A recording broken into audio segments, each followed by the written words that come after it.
Recently, Wacom introduced a new pen display called the Wacom One 14, model number DTC-141.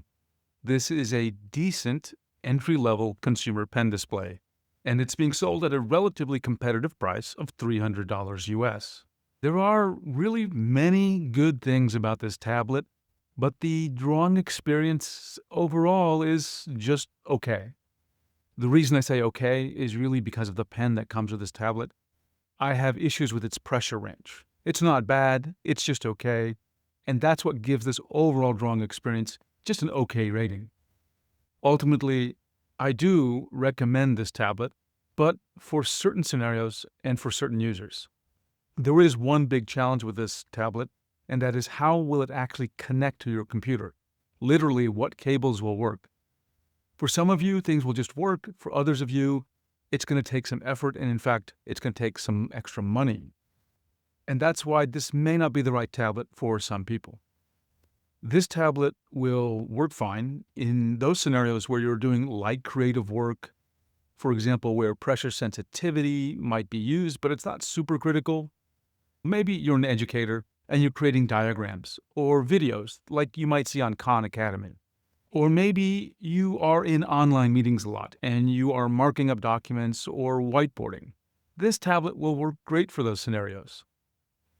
And I think this tablet works well for people who are beginning the digital art journey and for people who aren't really planning on doing artwork, but they need basic pen support. On the other hand, if you are pretty serious about doing creative things, for example, maybe you are already using a Wacom drawing tablet, and maybe you have experience with pens that have a very low IAF, for example, the Wacom Pro Pen 2 or even the Apple Pencil. And especially if you are sensitive to IAF and you want the lowest possible IAF, then this is not the right tablet for you. Because it is so important, before you buy this tablet, you will need to understand how it connects to your computer. Because if you don't, you're going to be very frustrated and you might have to spend a lot more money. I'm going to cover this topic in great detail later in the video. I've mentioned that this may not be the right tablet for you, so here are some alternatives. You can get the Huion Canvas 13 Gen 3 or the XP Pen Artist 13 Gen 2. They're a little smaller, they cost a little less, and their pens are better because those pens have a lower IAF and typically a higher maximum pressure. And overall, I think they provide a better drawing experience. Or you can get the XP Pen Artist Pro 14 Gen 2. This tablet is often sold with a discount, and with that discount, it costs the same as the Wacom One 14. And it does come with a better pen, with a lower IAF and higher maximum pressure. So if you're doing artistic things, I think these will be better choices overall. I need to clear up some naming confusion. Wacom sells two lines of tablets with very similar names, but they're very different tablets. The first is the One by Wacom. These are two pen tablets, meaning screenless tablets, and actually they're pretty good consumer drawing tablets. These are ones I often recommend for beginners, and they are very popular with OSU players. Then we have the Wacom One family. These are 6 different tablets, 4 pen displays and 2 pen tablets. It will be useful for you to understand the Wacom One family in greater detail. The Wacom One family has 6 different models, and because they are all currently being sold simultaneously by various retailers, I want to ensure that you understand the different models better. In 2019, Wacom released the Wacom One pen display. The model number is DTC-133. The screen is not great, it's kind of washed out, it comes with a proprietary 3-in-1 cable, lots of people report that the USB-C port on the tablet gets loose. On eBay you might see this model selling for $150, and maybe it's okay at that price, but in general I just don't recommend it because there really are better options. Then in 2023, Wacom released 4 new tablets with the name Wacom One. 2 of them were pen displays, the Wacom One 12, model number DTC-121, and the Wacom One 13 Touch, model number DTH-134. At the time, the drawing performance of these tablets was okay, but I did not recommend them because I thought they were too expensive for what they provided. For example, the Wacom One 13 Touch sells for $600, which is quite expensive, and for that kind of money, you can get a much better tablet or one that's much larger. But to be fair, maybe I do need to take a look at these tablets again and reevaluate what I think about them. Also in 2023, we had the two Wacom One Pen tablets, the Wacom One M and the Wacom One S, model numbers CTC-4110WL and CTC-6110WL. At the time of their release, these two pen tablets had incredibly bad pressure handling. Specifically, they had something that I now call pressure banding. Later in the video, I'll show you what this pressure banding looks like and why it's so bad. Eventually, Wacom did introduce a firmware update in 2025 that fixed 90% of the pressure banding problem. But even with that remaining 10%, I was not satisfied, and I continue to not recommend these two pen tablets. I'm hopeful that maybe Wacom can fix the problem in the future with another firmware update. If that happens, I will take another look at these two pen tablets. And then finally, in 2025, Wacom released the Wacom One 14, model number DTC-141. Again, I do recommend this tablet for some scenarios and some users, as long as you are very certain about how it's going to connect to your computer. The tablet comes in this box, which continues the trend of ecologically friendly packaging, but this time Wacom added just a little bit of color to the illustrations. Nothing surprising about the front of the tablet, and there's nothing surprising about the back of the tablet.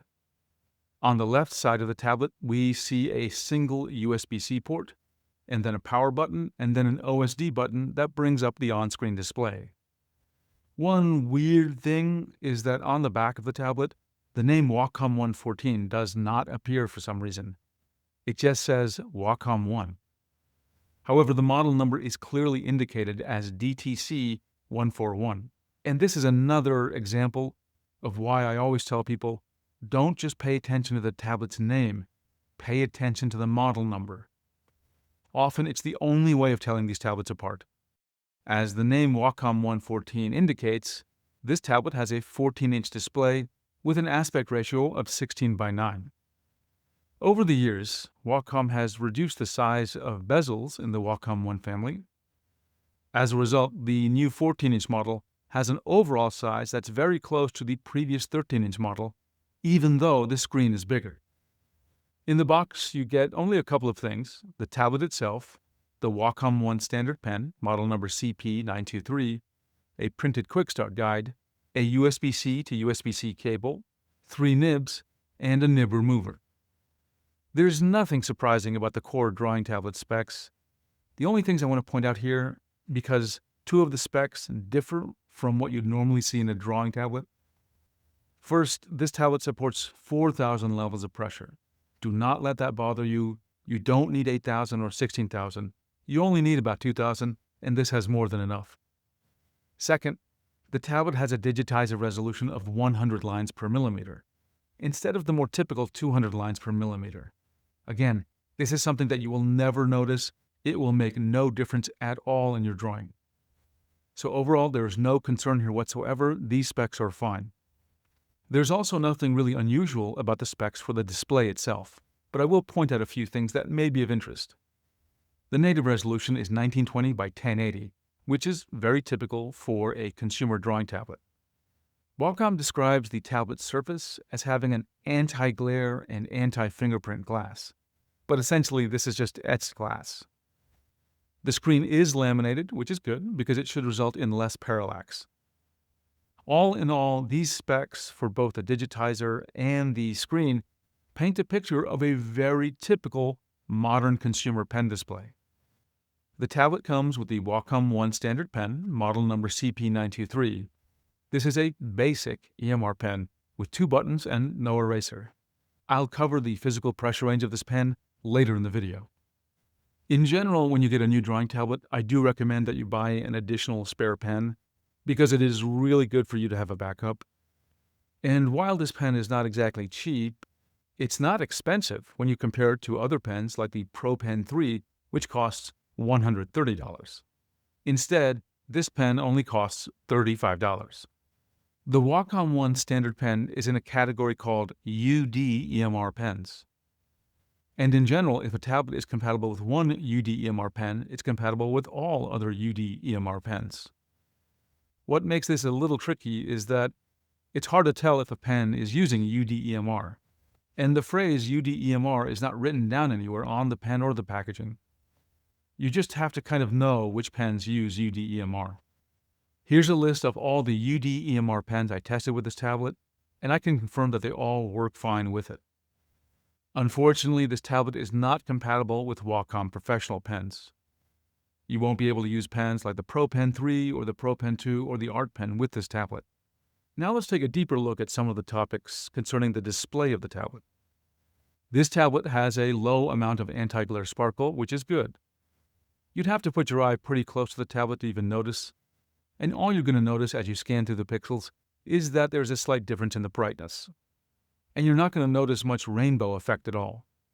The viewing angles were great. When I rotated the tablet, even to very extreme angles, there was a loss of contrast, which is typical for pen displays. But what I noticed is that there was almost no color shift, which I really liked. This tablet has an etched glass surface, what Wacom calls an anti-glare and anti-fingerprint glass. So there is no plastic film, no screen protector on top of that glass. And with any tablet where the glass is exposed, if you scratch the glass, there's essentially no way to fix it. So if you want to protect your investment in this tablet or any similar tablet, consider getting a screen protector. Wacom does not sell a screen protector for this tablet, but you can purchase a third-party screen protector, for example, from a company like Photodon. And Photodon, like others, lets you get a custom-size screen protector that'll fit whatever tablet you have. I don't really use screen protectors, but I know some of you really want to protect your tablet's glass, so consider getting a third-party one. The pixels on the display are sharp and well delineated. This is typical of many modern pen displays. Some pen displays that I bought recently have a slight softness to them, but I did not notice that softness with this tablet. Because this display has a native resolution of 1920 by 1080, you're going to see that this has less pixel density because it's 14 inches than a 13-inch pen display. In other words, the pixels are just a little bit bigger. However, in practice, I didn't feel that there was a difference at all. I didn't notice it. I certainly didn't think about it while I was drawing. But I know some of you are very sensitive to this, so keep that in mind. Now let's talk about the drawing performance, and we have a lot of topics to go through. First, with static tracking accuracy, we hold the pen vertically, and then we see how close to the tip of the pen the pointer is. And we measure multiple locations across the entire screen. In my measurements, this tablet did an excellent job. And that's no surprise, because this is very typical for Wacom. To test tilt compensation, we perform the same test as we did for static tracking accuracy, but we tilt the pen at 45 degrees. All tablets have some minor deviation of the pointer when the pen is tilted, and this tablet was excellent. There was very little deviation of the pointer from the tip. And for Wacom, this is expected. They're very good at tilt compensation. Here's what it looks like with the pen straight up and down, and now with the pen tilted left, and now with the pen tilted right. Diagonal wobble is a regular oscillation of the position of the pointer, and it's the most prominent as the pen is traveling at 45 degrees. This tablet has a low amount of diagonal wobble, but it is present at all speeds, and overall I would say it's okay. And some of you will probably never even notice the diagonal wobble. You can reduce or eliminate the diagonal wobble if it bothers you through brush stabilization. For example, in Krita, I used weighted stabilization with a distance value of about 100, and the wobble seemed to disappear. Here are my testing results. It's probably very hard to see in this video, but if you look closely, you might be able to see just that little bit of wobble. Pointer lag was okay, which is actually completely typical for pen displays, even typical for the highest-end professional pen displays that cost over $3,000. I tested how pressure works as I'm going from light pressure to heavy pressure and back and forth several times. I found it to be good, which is typical for a modern drawing tablet. Here are my testing results, and you might notice that the pressure is a little uneven, but that's really due to my hand, not the tablet. If you draw at very low pressure close to the pen's initial activation force, you will see some artifacts. They can appear kind of like some blobbiness to the strokes. This is typical for a lot of drawing tablets and is due to the tablet and the pen and the person doing the drawing and the friction of the tablet surface. And again, you have to be drawing very close to the IAF, and most of you will probably never even notice this. But if you do see it, you can use pressure curves and pressure smoothing to fix it. At the top, I'm drawing with very light pressure, and you can see that blobbiness of the strokes, which again is very typical for drawing tablets. And on the bottom, I'm drawing similar strokes, but I've turned on weighted smoothing in Krita with a distance value of 100 and turned on pressure smoothing. And you can see now how cleanly the pressure transitions as I'm drawing very lightly. Pressure banding is something that I saw in the 2023 Wacom One pen tablets. It appears as a kind of very regular attenuation of pressure. That means pressure dips a bit, or a very regular sharp transition in pressure. If you're interested in what pressure banding is and how I measure it, I'll make a separate video. For now, let's try to understand it visually. Here are some strokes that are done with a brush where pressure is mapped to opacity, and I'm drawing these strokes and I'm trying to be at a relatively constant pressure. Also, these strokes have been contrast enhanced so that you can see the differences. And I had to do that because when you draw these strokes at light pressure, of course, the strokes are not very dark. When we're testing pressure banding, we are not looking for smoothness of the pressure transitions. We are looking for regular attenuation or regular sharp transitions in pressure. This sample comes from the Wacom Intuos Pro Medium. You do see the pressure changing, and that's actually just caused by my hand. There's no pressure banding here whatsoever. This is the Wacom One M, model number CTC-6110WL, and here you can clearly see that there are horizontal bands where the pressure is attenuated and vertical bands where there are sudden big transitions in the pressure. For the record, this banding that I'm showing here was before the firmware update that Wacom released for the tablet. After the firmware update, the banding was greatly reduced, but it was still present, just much less strongly. I'll add a few highlights just to help your eyes focus on where the issues are so that you can see them more clearly. And now, here are the results for the Wacom One 14. Remember, we're not looking at the smoothness of the pressure transitions. We're looking for regular patterns where the pressure is attenuated or has a sudden transition. And I don't see any of those patterns here. Now let's talk about the physical pressure range. And keep in mind, this goes from the initial activation force to the maximum physical pressure and is determined by the pen hardware, not the tablet. The Wacom One Standard Pen, model CP923, in my measurements across 4 pens, has an initial activation force between 5 to 9 gram force. This is high compared to a modern drawing tablet pen, but it is typical for a UD EMR pen. If you are wondering about the specific pen that came with this tablet, it had an initial activation force of 9 gram force. The maximum physical pressure in the pen units that I tested varied between 200 to 250 gram force, which is okay. A good value for maximum physical pressure would be at least 350 gram force, and excellent would be 500 gram force. But this range of 200 to 250 is very typical for UD-EMR pens. And the pressure range for these UD-EMR pens is really why I give this tablet a kind of okay rating for the drawing experience. Many other aspects of the drawing experience are actually excellent, but the pressure range just brings it all down because the pressure range is so important. Pressure scan rate testing means that you draw a bunch of strokes really fast and you see if the tablet missed any of them. This tablet did an excellent job. It didn't miss any strokes, and this is actually normal for modern drawing tablets. They just tend not to miss any strokes. Parallax is the apparent inaccuracy of the pointer compared to the tip position due to different viewing angles.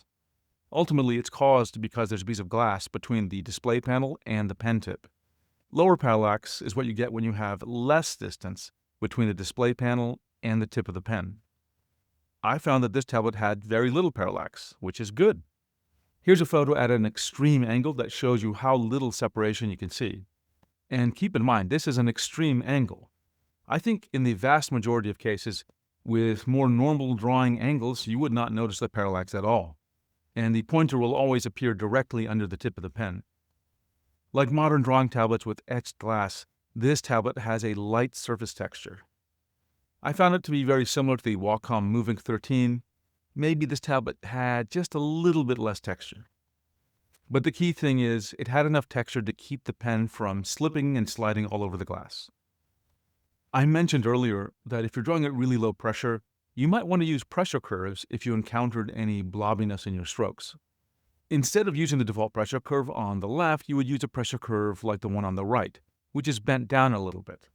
And what that does is it attenuates the pressure readings from the pen at low pressure. And in general, by the way, I think people should use this kind of pressure curve, because almost every EMR pen is a little oversensitive at low pressure. Unfortunately, there's a bit of complication if you want to use pressure curves with this tablet, and indeed with lots of Wacom consumer tablets. In the Wacom Center, if you go to where the pressure curve should be, there is no pressure curve. Now, let me be clear. What's going on here is that no pressure curve is being shown to you. For some reason, Wacom does not want you to see the pressure curve graph for a consumer tablet, even though everyone else in the industry will show you a pressure curve. What's really going on here is that the tip sensitivity slider controls the pressure curve, but the Wacom driver just never draws the pressure curve in the user experience. If the tip sensitivity slider is in the middle, you get that default pressure curve, and if it's to the right, the pressure curve will start bending down. Unfortunately, as we move the slider to the right, we don't know how much the curve is being bent down, and we also don't know if it's causing other things to happen in the pressure curve.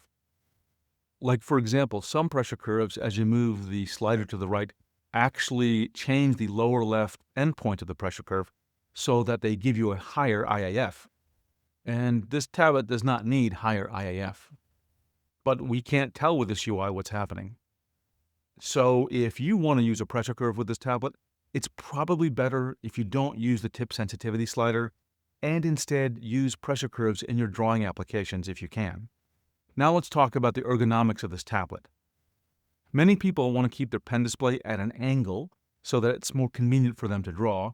Unfortunately, this tablet does not have any built-in legs to provide any such angle, nor does this tablet come with a stand to give you such an angle.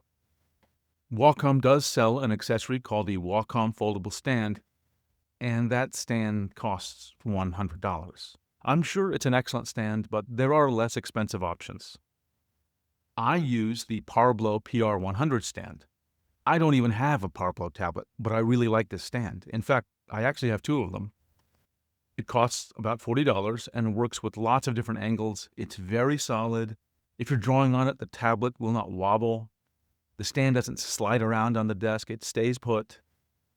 And the tablets stay very secure on the stand. It's big enough so that it works well for any tablet 16 inches and under. This tablet does not have VESA mounting holes, so if you want to mount this on a VESA stand or a VESA monitor arm, you're going to have to find one that holds the tablet with some kind of bracket. The primary input for a drawing tablet is, of course, the pen, but some tablets have other ways of providing input. For example, some tablets have touch support, but this tablet does not support touch. If you really need touch, consider the Wacom Moving 13 or the Wacom One 13 Touch, though both of these tablets are much more expensive. Sometimes tablets have other buttons or dials or sliders on them, but this tablet doesn't have any of those features.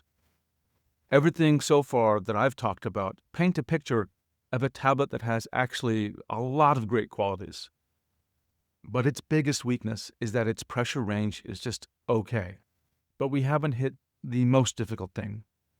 And surprisingly, it has nothing to do with the pen, or the glass, or the display, or the pressure handling. It relates to cables, and how you use the cables to connect this tablet to your computer. Ultimately, the tablet has three requirements. It has to get enough power.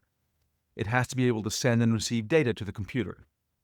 and it has to get a video signal from the computer. And somehow, whatever cables we use and whatever ports we use on the computer, they have to meet these requirements. We can categorize cabling for a pen display based on how the video signal is transmitted from the computer to the pen display.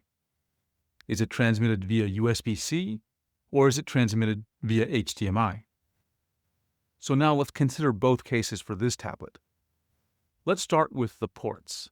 There is a single USB-C port located on the left side of the tablet. So whatever cabling we use, they somehow have to send those three things, power, data, and video signal, through this single USB-C port.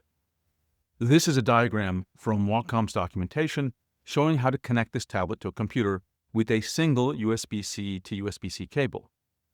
And the cable shown in this diagram is provided in the box when you buy this tablet.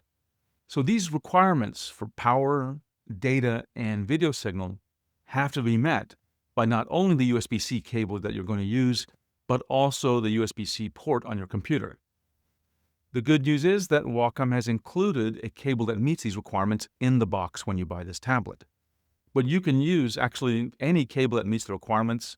The easiest way of finding such a cable is to buy a Thunderbolt 3, 4, or 5 cable, or a USB 4 cable. And I tested a Thunderbolt 3 cable with this tablet and it worked. As for the USB-C port on your computer, it has to be able to send enough power, send a video signal, which is called DisplayPort Alt Mode, and send receive data. If you have a USB-C Thunderbolt 3, 4, or 5 port, those will work. And if your USB-C port is a USB 4 port, that will also work. Whatever you do, again, do not assume that a random USB-C port on your computer will work. You have to really research this and, if possible, test it before you buy this tablet. When you look across the different kinds of computers and the USB-C ports that you find, you'll notice a few patterns. First of all, laptops, they often have the ports that you need, Thunderbolt or USB 4 ports. Again, you have to really research this. And here's a list below of 4 laptops I tested with this tablet, and they all work. Mini PCs these days often have a USB-C port that works. These will be usually USB 4 ports, though some are Thunderbolt. Again, you have to research this. Here's a list of 3 mini PCs that I have that I tested with this tablet, and they work. They work because each has a USB-C port that is either Thunderbolt or USB 4. Now we get to the challenging part, desktop computers. The truth is, it is very, very, very rare to find that a desktop has a correct USB-C port. In the vast majority of cases, you are almost always going to have to connect via HDMI and not use a USB-C cable. So now let's take a look at the HDMI connection style. And because HDMI only covers the display signal, when we talk about HDMI, we have to use multiple cables. Here's an example. This is from Wacom's documentation. This diagram clearly does not look very elegant, does it? And unfortunately, it requires that you buy an additional device called the Wacom converter. And the Wacom converter costs $80. And not only do you need to buy the Wacom converter, you have to buy 3 other cables and a power adapter. And you also have to have an available USB-A port and an HDMI port available on your desktop computer. So the costs are starting to add up if you need to connect with HDMI. Ultimately, for an HDMI connection, you will need to spend an additional $100+. You might have an older Wacom pen display that came with certain cables that provided the HDMI connection. For example, the Wacom One X-shaped cable or the Wacom 3-in-1 cable. Unfortunately, those cables are not compatible with this tablet. I've tried it, I've tested them, and they do not work with this tablet. So you really have to use the Wacom converter and buy those extra cables. So to summarize, you really need to understand how this tablet is going to connect to your computer. And you need to understand that before you buy the tablet, because either it's not going to work for you or you're going to have to spend another $100. Because if you have to connect with HDMI, it's going to raise the price to over $400. And at $400, there are better choices for you. Thanks for your time. and I hope you enjoyed this video.